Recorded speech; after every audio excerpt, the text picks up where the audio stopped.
वाह। अस्सलामुअलैकुम, क्या हाल है दोस्तों। आज मैं सुबह से व्लॉग इसलिए नहीं बना सका क्योंकि हम साए जो थे ना वहाँ पर एक फौतगी हो गई थी।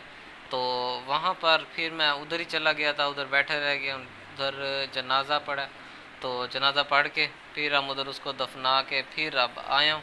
तो नमाज़ पढ़ी है जुम्मे की, उसके बाद अब व्लॉग स्टार्ट किया। और बाहर का आज का जो मौसम है ना वो वीआईपी हुआ हुआ है, ऐसे कमाल का। आज जुम्मे का दिन है, तो मैं आपको एक यूनिवर्सिटी में स्टोरी सुनाता हूँ कि जब मैं यूनिवर्सिटी में पढ़ता था, चौथे नहीं पाँचवें सेमेस्टर में, यानी कि पिछले साल में। तो जुम्मे का दिन था। एक मेरे दोस्त, मैं और हम सब ना साथ ही घर के उधर हॉस्टल में रहते थे ना, तो हॉस्टल में साथ ही तो मिलाद हो रहा था ना। तो उन लड़कों ने ना उस मल वो जो उस्ताद जी था उसको नात खां में ना मेरा नाम दे दिया। अब वहाँ पे 500 बंदे बैठे थे, तकरीबन 500 तक तो होंगे। तो उसने ना मेरा नाम दे दिया। तो उसके बाद जैसे ही तिलावत ख़त्म हुई है, मिलाद शुरू हुआ है ना, तो तिलावत जैसे ही ख़त्म हुई है उसने मेरा नाम पढ़ना शुरू कर दिया। अरसलान मोहम्मद अरसलान को भेजें, मोहम्मद अरसलान।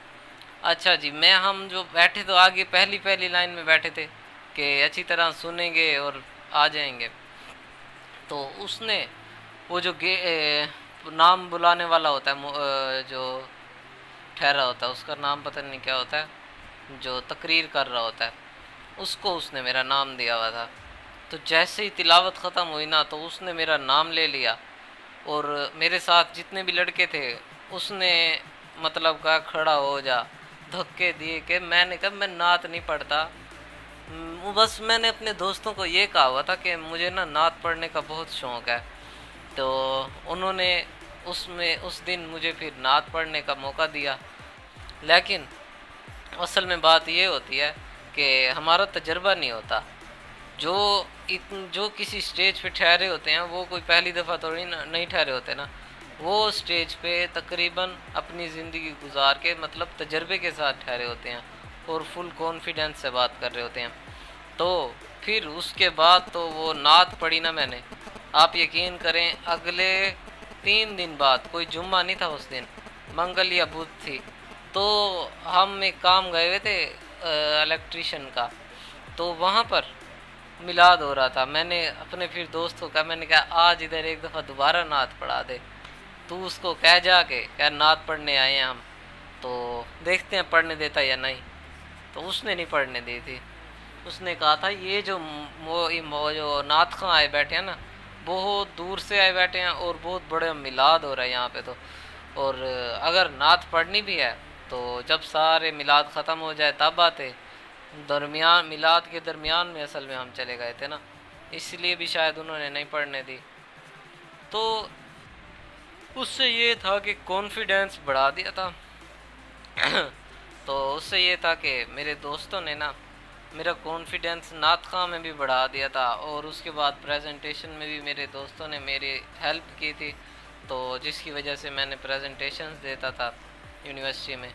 उसके अलावा वो मुझे समझाते भी थे, बहुत मेरा साथ दिया यूनिवर्सिटी में दोस्तों ने।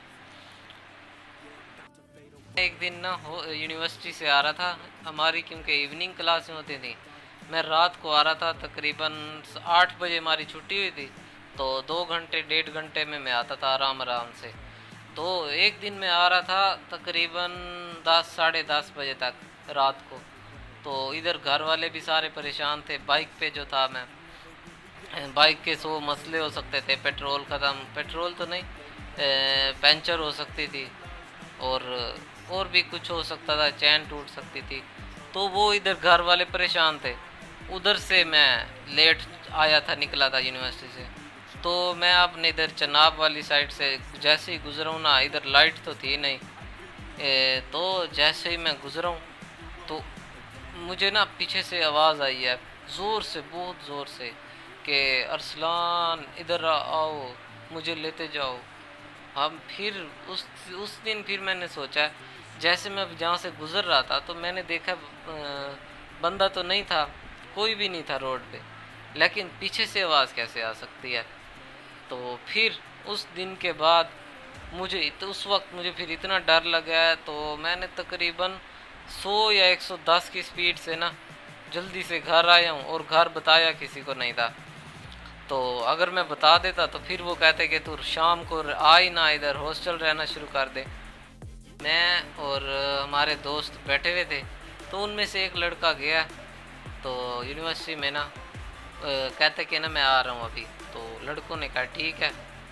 तो थोड़ी देर बाद वो लड़का नहीं आया, तो हम थोड़ी देर बाद गए हैं, 5 मिनट बाद गए हैं ना कंटीन पे, कि मतलब आ तो रहा नहीं है, पता नहीं किधर चला गया। तो हम इतनी देर में बोतल पे आते हैं। तो जैसे ही हम बोतल पीने गए हैं ना, तो वो जो लड़का था ना, वो एक लड़की के साथ बैठे ना स्टिंग पी रहे थे। तो हमारे साथ जो एक लड़का था ना, उसने ना अब उसको कहा, दूसरे जिस जो बोतल पिला रहा था किसी लड़की को, तो उसको कहता कहता है बाप तेरा लेमन पीता है, तू इधर लड़कियों को स्टिंगें दिलाता है। वो लड़की देख के इतना हंसी है, इतना हंसी है, उनने समझ गई थी कि ये इसका कोई दोस्त ही है जो इसके साथ ऐसे कह रहा है। तो उस दिन के बाद उसने तौबा किया कि ना मैं किसी लड़की को यूनिवर्सिटी में बोतल या कुछ भी नहीं पिलाऊंगा, ना इनसे बात करूंगा। रात को हम 11 बजे हॉस्टल जा रहे थे खाना खा के, तो हमारे साथ जो लड़के थे ना 3, हम अंधेरे वाली गली से जाते थे, क्योंकि जिधर से गुजरते थे वहाँ लाइट तो थी नहीं। तो हमारे साथ जो लड़के थे ना 2 और मेरे साथ, तो वो डरते ही थे, बहादुर थे, और मुझे डर लगता था कुत्तों से। और एक दिन ना ऐसा हुआ अचानक के गली में ना 2-3 कुत्ते आ गए, और फिर वो ना थे कोई पता नहीं उन्हीं गली के ना किसी घर वालों के कुत्ते थे, और वो ना बहुत अच्छी नस्ल के थे, भौंक रहे थे। तो जैसे ही वो हम गुजरे हैं ना गली में, तो वो तो हमारे पीछे भाग पड़े हैं। तो यकीन करें वो जो 2 लड़के थे ना, वो कहते थे हम तेरे साथ हैं, तू डर क्यों रहा है। वो मेरे से आगे थे और वो मुझे गली में नज़र भी नहीं आए, मेरी स्पीड इतनी स्लो थी। और उन 2 लड़के वो तो नज़र ही नहीं आए, हालांकि उनके हाथ में खाना था, और खाना क्या डोंगा, जो जो कटोरी होती है, कटोरी में सालन था, और वो सालन वाली कटोरी लेके इतनी स्पीड से भागे थे। उस दिन फिर मैंने सोचा, मैंने कहा कभी किसी के ऊपर एतबार नहीं करना। उस दिन मैंने ये सीखा था कि पहली हिफाजत खुद करो, फिर दूसरा ऑप्शन में किसी दूसरे को कहो कि तूने मुझे बचाना है किसी मसले से। ज़िंदगी में हमाद साफ़ी से बहुत कुछ सीखा है, बहुत ज़्यादा। और क्योंकि हम एक बेसिकली गांव में रहते हैं तकरीबन, तो इसीलिए अगर मैं शहर में गया तो हमाद सर से ज़रूर मिलना है, उनके साथ एक तस्वीर ही बन जाए तो मेरी ज़िंदगी की बहुत खूबसूरत और यादगार तस्वीर होगी। अगर वो बात करेंगे तो वो लम्हा जो होगा वो मेरी ज़िंदगी का यादगार लम्हा होगा। क्योंकि मुझे इतना पता है कि जब वो 8 साल के थे ना, और उनकी पहली वीडियो आई थी जो वायरल हो गई थी, तो वो मेरे पास भी आई थी। तो उस दिन से मैंने उनकी तकरीबन हर वीडियोस देखी हैं, तकरीबन हर वीडियोस, एक उनकी, हमाद साफ़ी की, और इन 2 बंदों से मेरी मिलने की बहुत ख्वाहिश है, एक इकरारुल हसन और एक हमाद साफ़ी। बाकी बहुत हैं, लेकिन ये बहुत दिल से मुझे अच्छे लगते हैं। आज मुजफ्फरगढ़ वालों के लिए अल्लाह पाक ने ख़ास रहमत की हुई है, इतना प्यारा मौसम है ना बाहर। और जिधर मेरी अम्मी हैं उधर वो कह रही थी इतनी ठंड है कि दस्ताने पहन के, कंबल पहन के हम सोते हैं। इसलिए स्टार्ट की थी कि मेरी जैसे डिग्री ख़त्म होगी, मेरी जॉब लग जाएगी, तो मैं अपने डेली का वहाँ पे जो काम होगा ना वो आप लोगों को दिखाया करूँगा। वहाँ पर अपनी इंडस्ट्रीज़ दिखाऊँगा, फैक्ट्री दिखा के जहाँ पर जो मैं काम करता हूँ वो बताऊँगा, एक्सपीरियंस शेयर करूँगा। तो जिस जगह मेरी जॉब होनी थी ओरिएंट कंपनी में, तो वहाँ का जो मेरा दोस्त है ना, जिसने कहा था कि मैं आपके ना हरगिज़ लाजमी इकट्ठे चलेंगे, लगवा के दूँगा, तो वो बाद में मुकर गया और वो फिर अकेला चला गया, तो जिसकी वजह से फिर मैं नहीं जा सका। उसके बाद दूसरे दोस्त को फ़ोन किया कि तूने कहा हुआ था कि मेरे वो जो चाचू हैं, दोस्त हैं, उन सबको कह कि फिर हमें भी लगवा दे, कहीं इंटरव्यू भी दिलवा दे किसी से।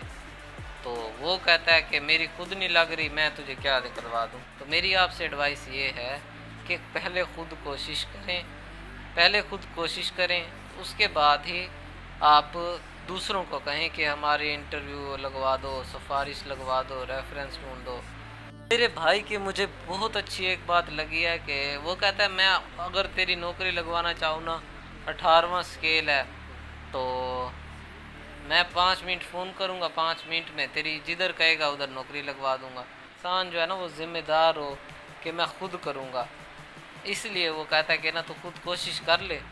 जिस दिन तूने कहा ना कि बस मेरी बस हो गई आप, उसी दिन तेरी मैं नौकरी लगवा दूँगा। और वो लगवा तो देगा, लेकिन मैं उसे खुद नहीं कह रहा कि मैंने उसको खुद कहा है कि मैं ना बहुत सारे इंटरव्यू हैं वो दे के अगर यहाँ पर ना बुलाया तो फिर आप लगवा देना। तो उसने कहा ठीक है तेरी मर्ज़ी है। तो मेरा भाई मुझे बहुत अच्छा लगता है। इस दुनिया में ना सबसे ज़्यादा जो अच्छा लगता है ना वो मेरा भाई लगता है। ना मुझे किसी पर यकीन आता है और ना मैं किसी से इतना आसानी से फ्री हो जाता हूँ, और ना ही मैं बाहर किसी से मिलने जाता हूँ, ना ही मेरा कोई दोस्त है। एक दोस्त है बस, एक ही काफ़ी है। तो अपना ढेर सारा ख्याल रखना।